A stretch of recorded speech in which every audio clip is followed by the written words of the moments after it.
Halo, assalamualaikum warahmatullahi wabarakatuh, sobat semuanya. Gimana kabarnya? Semoga baik-baik saja. Pada video kali ini, saya akan membahas mengenai nilai ambang batas atau passing grade dari ujian P3K, baik itu untuk tenaga guru, tenaga kesehatan, dan tenaga teknis.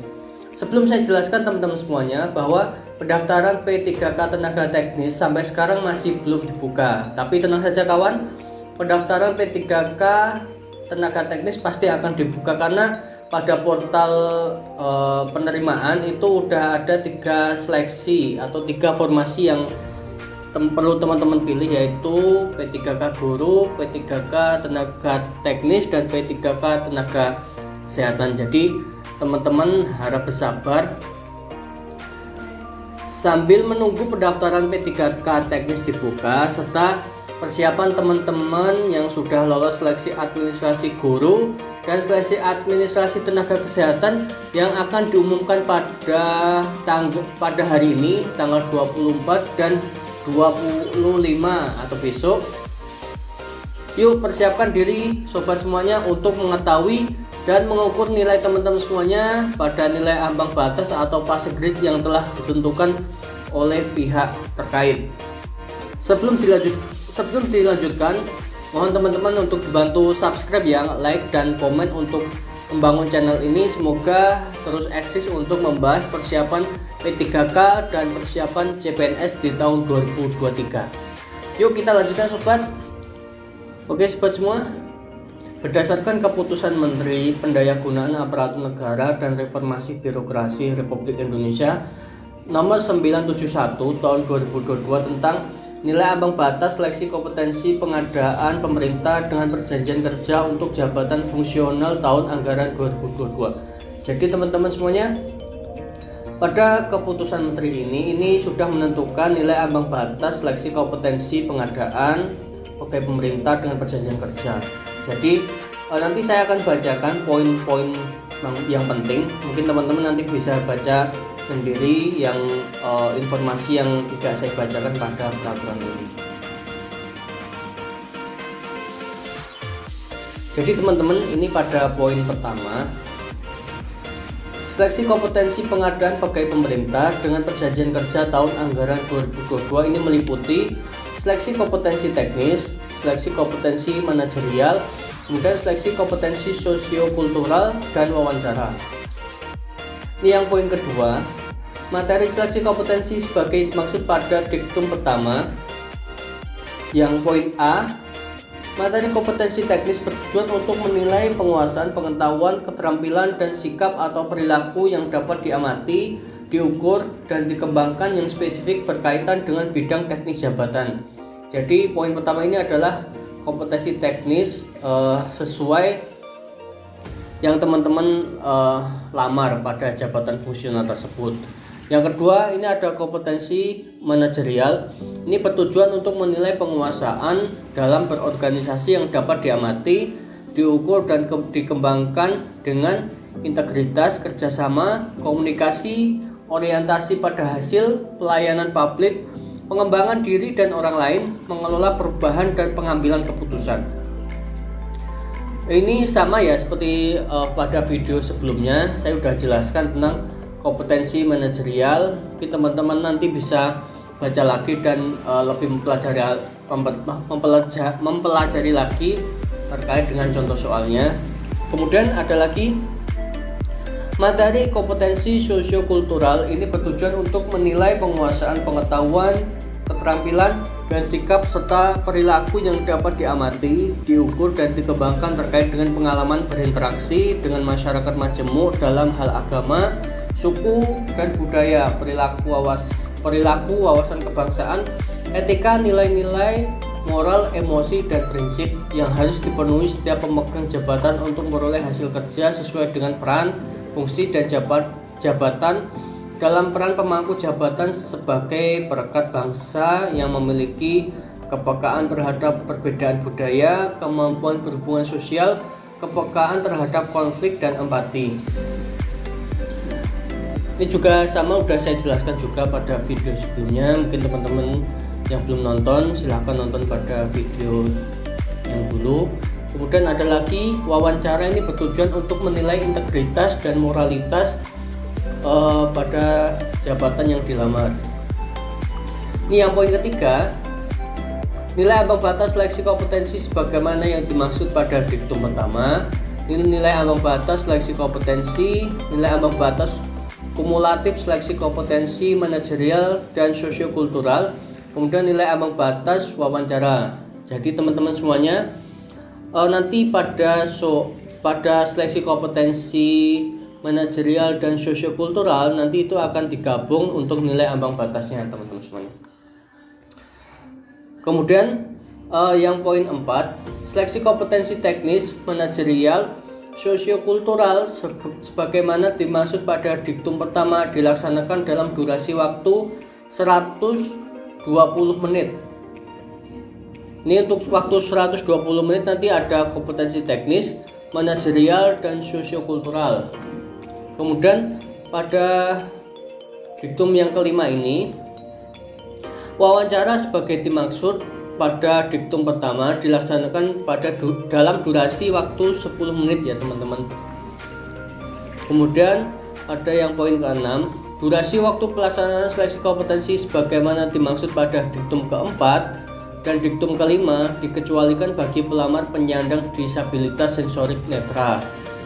Untuk yang poin ke-7, seleksi kompetensi manajerial sosiokultural bagi pelamar sebagaimana yang dimaksud pada diktum ke-6 bagi penyandang disabilitas dilaksanakan dalam durasi waktu yang lebih banyak ya teman-teman, ini sekitar 150 menit.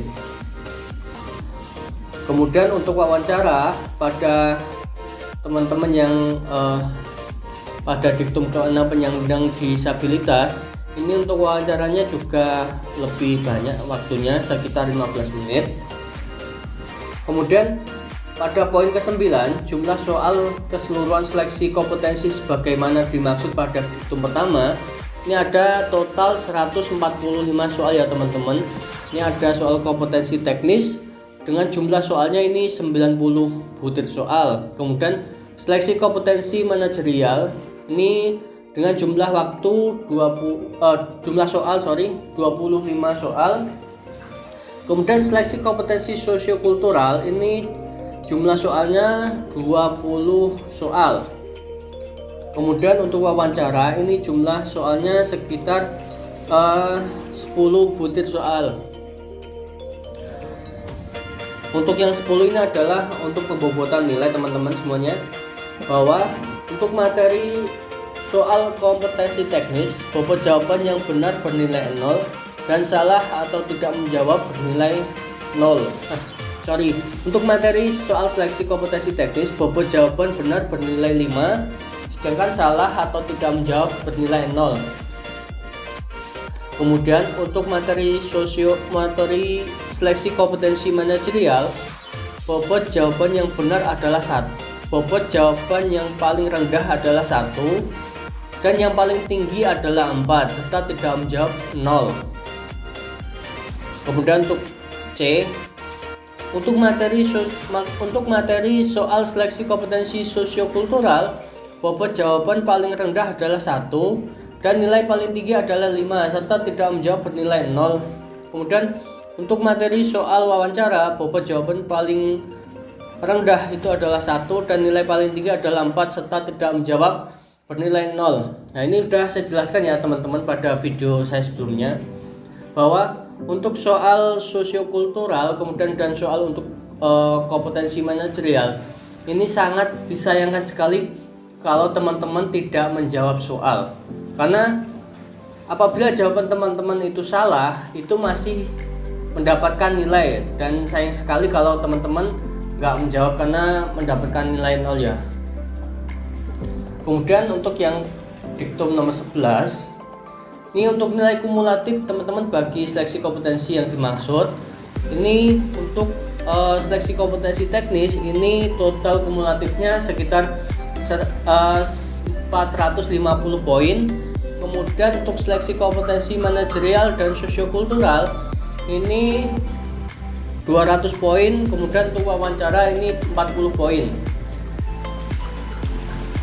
Kemudian ini untuk yang diktum ke-12, Nilai ambang batas seleksi kompetensi sebagaimana dimaksud pada diktum pertama adalah nilai minimal yang harus dipenuhi oleh setiap seleksi.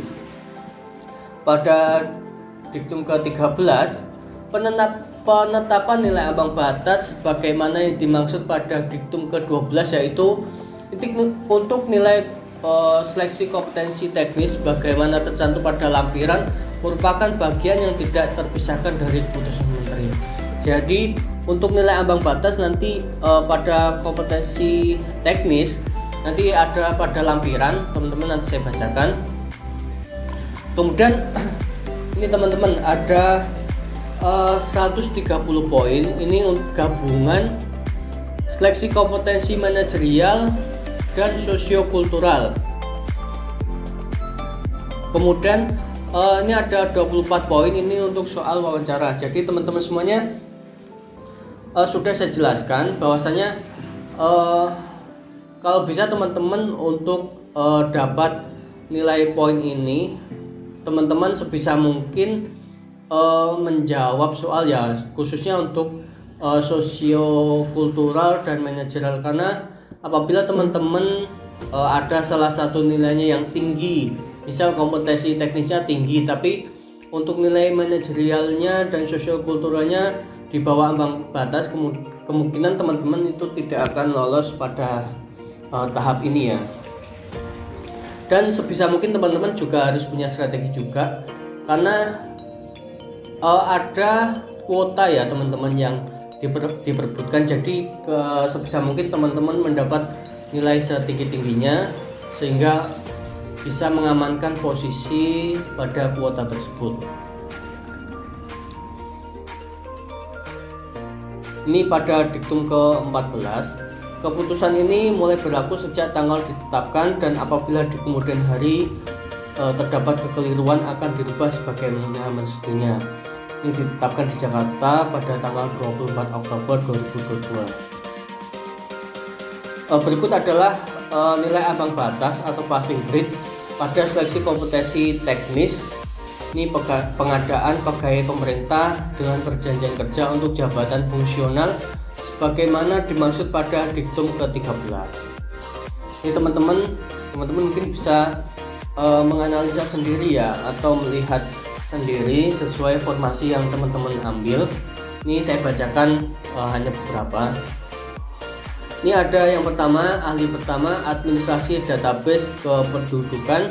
Ini nilai ambang batasnya sekitar 248. Kemudian ahli pertama aditama kepariwisataan dan ekonomi kreatif, ini nilai ambang batas 225.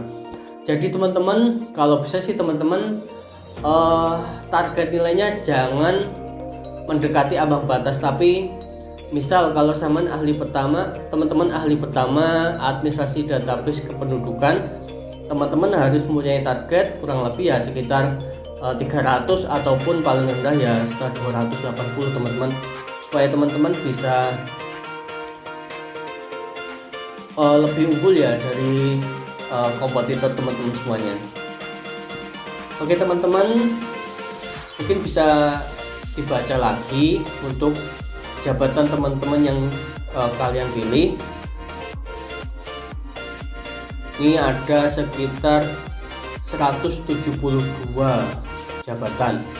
Oke teman-teman, jangan lupa untuk di like, komen, serta di subscribe untuk channel ini